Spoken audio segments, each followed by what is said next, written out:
now think that everything is fine.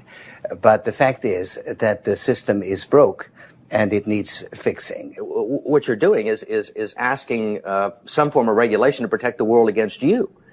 Well, I am a player, and I think all players should be regulated. There have to be rules of the game. Am I talking to now? The amoral George Soros or the moral George Soros? It's one person.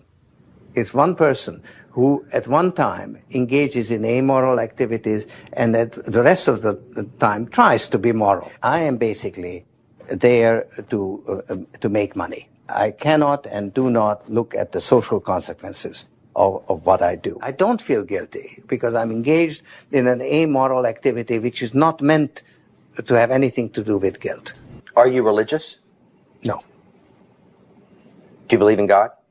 No. Why is it that Americans can't invest in the quantum fund? Because the fund is not registered with the Securities and Exchange Commission.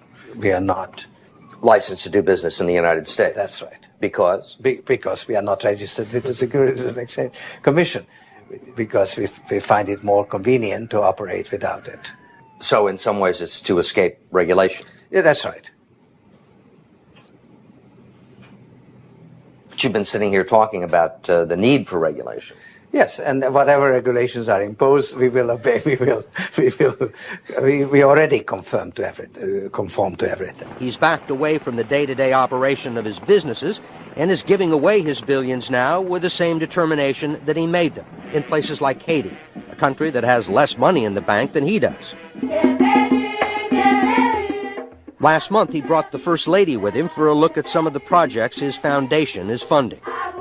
This is Mr. George Soros, and he's going to be helping the hospital. This year, Soros plans to give away almost $500 million around the world. George really does think he's a god.